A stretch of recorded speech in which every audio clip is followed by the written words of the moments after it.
Hi everyone, Lady Botcher, Angela here. Just with an update video. First of all, I wanted to talk about that little thing from about a week ago or so. I've just now gotten up the motivation to talk about it, put something else out there. But basically, like, if you don't like my videos, you don't have to be here. That's it. That's all. If you don't like dolls, don't click on my video. If you have children, this is an adult vlog type thing. Do not click on my video. I try to keep my cussing down. I didn't in the past, but now I have, so I can give you guys more information in the little time that I have to put on here. So that's why. So do not come onto my channel and criticize me when you have nothing to do with this community at all. So just don't do it. That's all I gotta say about that. So the next thing is some wedding updates. So I have this pile of cloaks here I have been working on up until my serger needle broke and I didn't have any replacements. And then I got replacements yesterday and they didn't fit. So that's what I get for like a 50-year-old machine. So it was my grandmother's. So yeah, I'm just waiting for some other ones coming in. Hopefully they'll work. I don't know. If not, I'll just be sewing them zigzag stitch on my regular sewing machine. So there's a pile of 4 here. There's one for my mother-in-law. The red one is for my own mother. One's for my dad. And then another one is just an extra if somebody, you know, comes and they're cold or something and doesn't remember that it's November. So have to plan for that. So the next thing is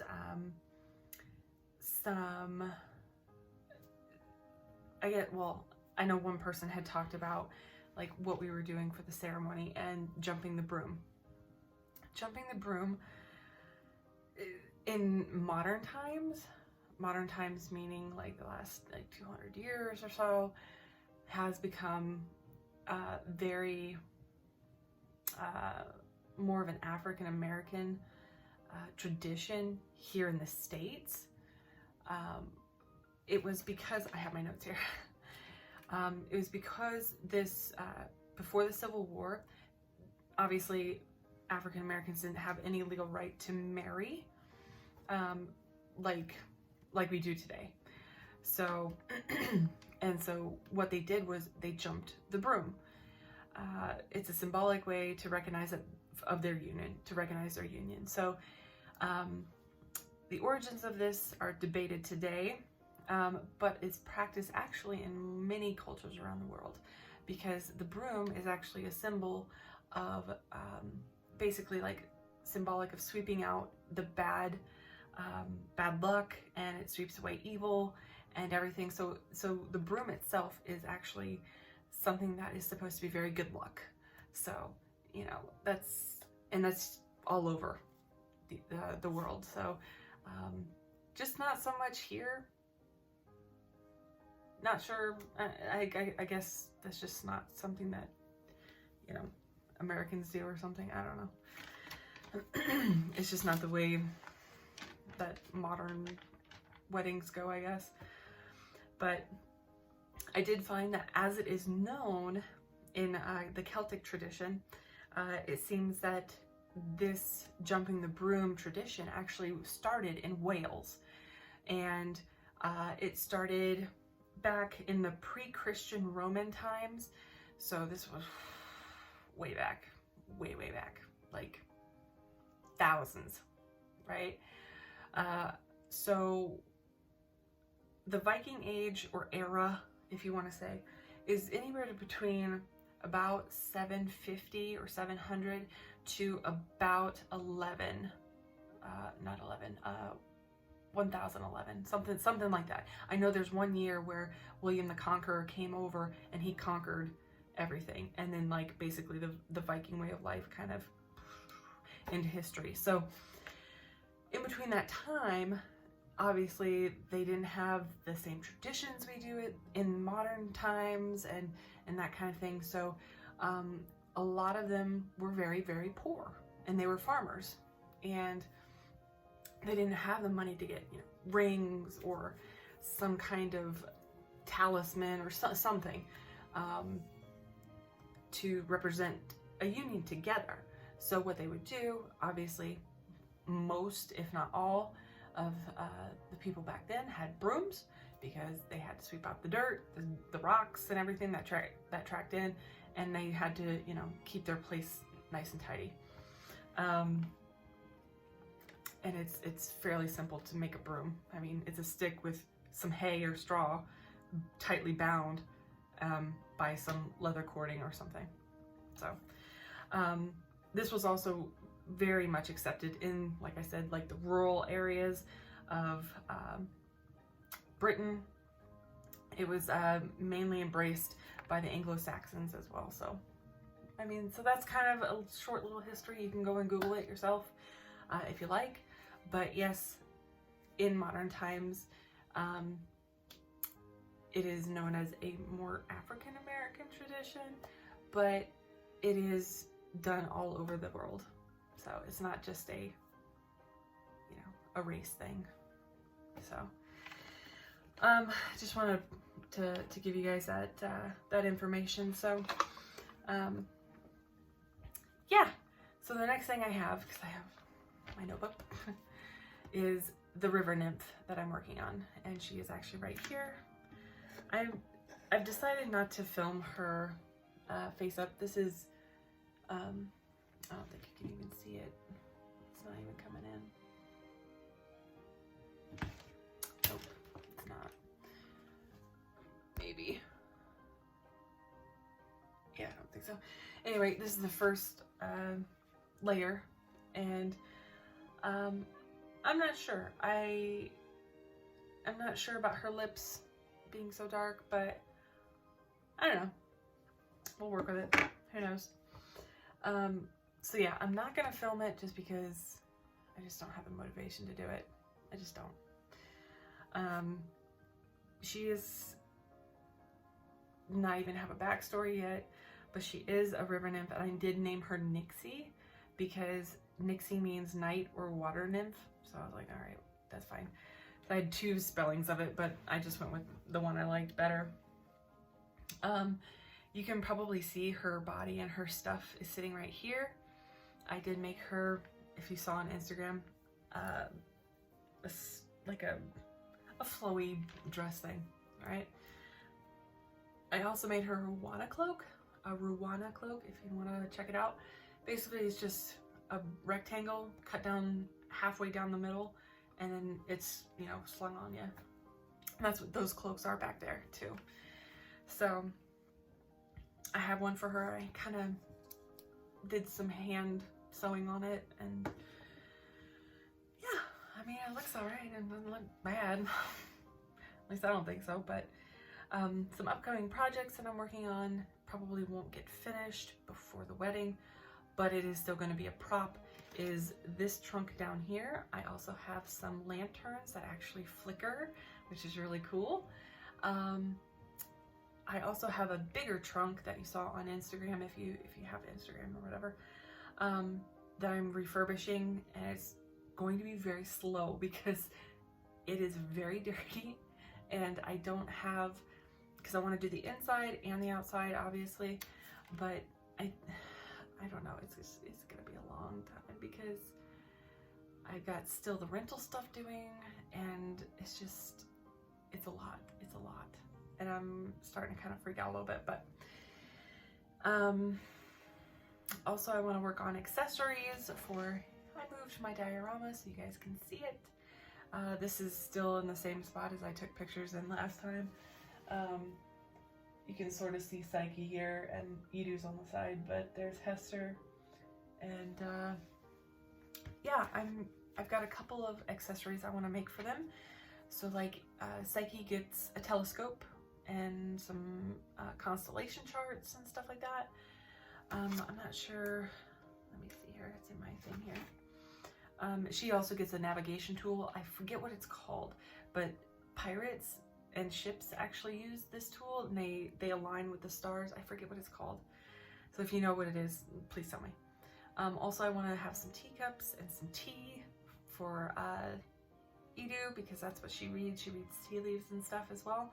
Plus, I want to make some mushrooms and a mortar and pestle for Hester. So that's about all the little things that I want to make them. Plus, I have figured out what I want to do with the Cave Club Girl that Meg sent me. And I had thought of this like book idea thing a while back, like years ago. I wrote it down, just like a simple thing.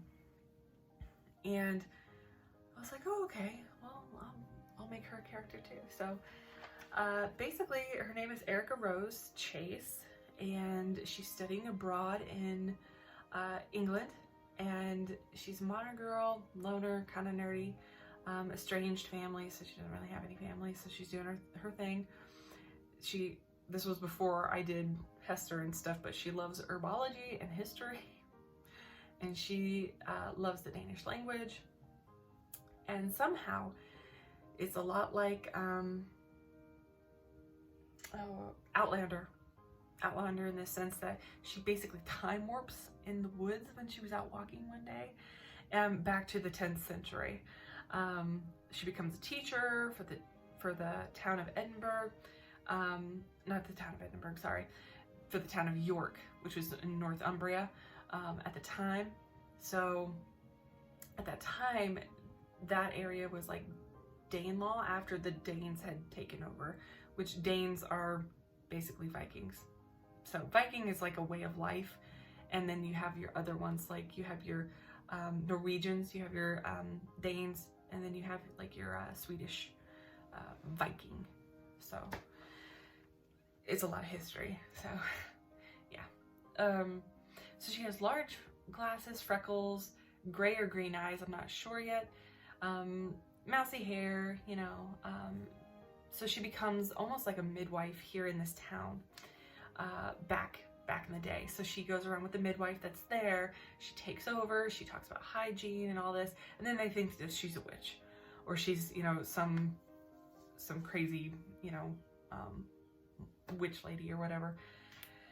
So they're trying to find her, and battles come around and infections happen, and she comes back and she basically like helps the village, you know, not completely get wiped out. And then they accept her for who she is and everything, and you know, she finds love and that kind of thing. And yeah, that's just the first kind of ideas that I had for that. And so I'm gonna make that Cave Club Girl Erica Rose. So yeah, would you guys like to see kind of the clothing process for that? Because it's just a very simple tunic, a very simple apron, dress, and then like some beading and stuff for that. And a lot of times they have their hair covered, but I don't think I'll have hers covered. I think I'll have like maybe a headband or something. But that's all I really had. I didn't have too much else. Just getting things ready for the wedding. I'm gonna be glad when it's just done and over, the whole party part of it and everything. It's just been a lot, you know, just trying to, you know, mitigate and kind of make my way through family concerns and, you know, I guess not really believing in me. So, oh, I did want to show one more thing. So it's right back here. I don't want to, it's on a hook, and I don't want to ruin it because it took me forever to keep it not crazy looking. So here it is. So this is going to actually attach onto my my cloak, and I don't know if you can see it or not, but like, there we go. So these are just replicas. Some are bigger, some are smaller. They're called turtle clasps. And usually they have some kind of bell shape here, but I didn't get those. So I just got little things here.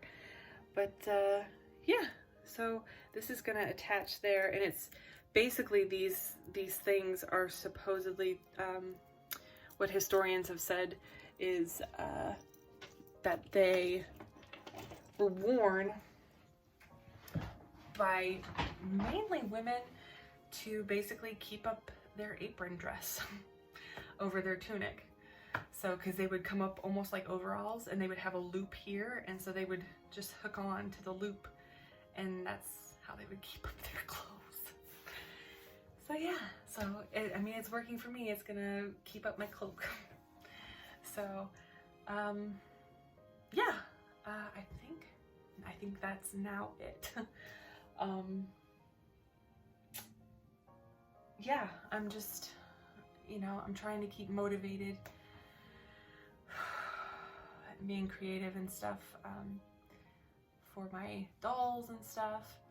And I really want to I've decided to make this, you know, room into like more of a like a hobbity, Lord of the Rings, Middle Earth type thing.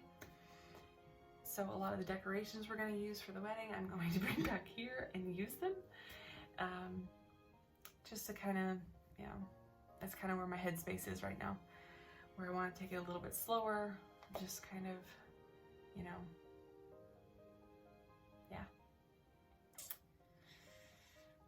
I think that's it. So I will see you guys later. Bye.